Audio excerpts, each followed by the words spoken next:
talk a little bit about fanning the flames. And this topic came to my mind actually last week when Pastor Randy was speaking on something, and the thought just popped out. And I started to think about a lot of different things. You know, I'm a thinker. And one of the things I thought about is when we go to restaurants, for example, you know, you can, your bill can add up very quickly, and then suddenly you're tipping 15% or 12% or 10%, depending. And that can be like $300, $400, depending on the amount of food you purchase. And I was thinking, here we are, we're giving tips to a total stranger who have served us for about 10 or maybe 15 minutes in that time session while we're sitting there. Then I also thought of the fact of one of my clients. He came one day and he brought about 12 different tickets, and he says, you know, my cousin play at one of the sports league at the Rogers Center. I would like you and your family to come, and they give us really nice front seats. And I look around and I see this whole stadium of people cheering on these players as they were playing. And these players have no idea who these fans are, and they were just cheering on and getting right into the game. And I thought, wow, you know, that's a very interesting concept.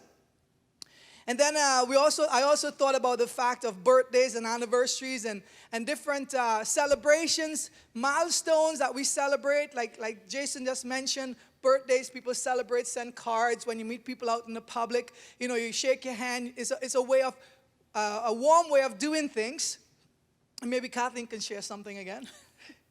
And we also recognize when people have giftings and talents, like great singers, we buy their CDs or DVDs for great movies and that.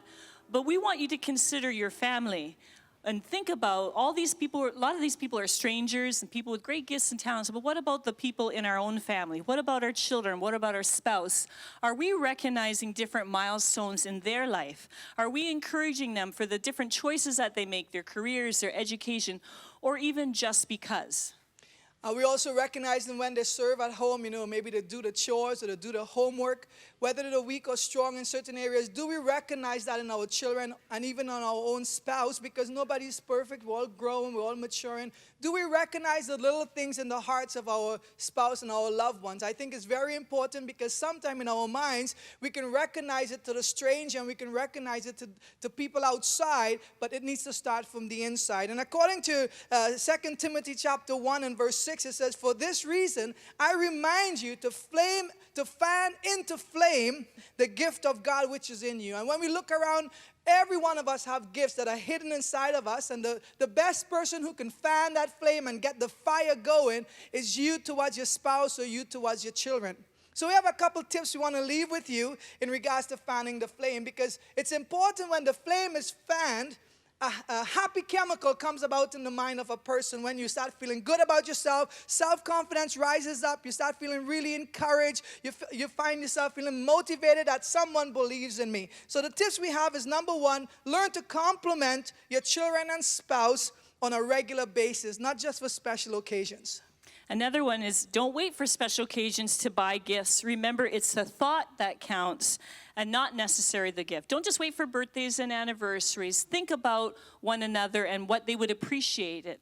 And learn to share appreciation without looking for returns. Sometimes we give so we can get back, but do it in a way that you're just doing it as something that's on a regular basis, part of your heart, just to appreciate people for who they are, appreciate your children, appreciate your spouse. Cheer on your children and spouse even though they may fail or be weak in areas. Cheer them on, encourage them so they will become stronger in those areas. And lastly, fan the flame from your heart and not from your lips. God bless you. Let's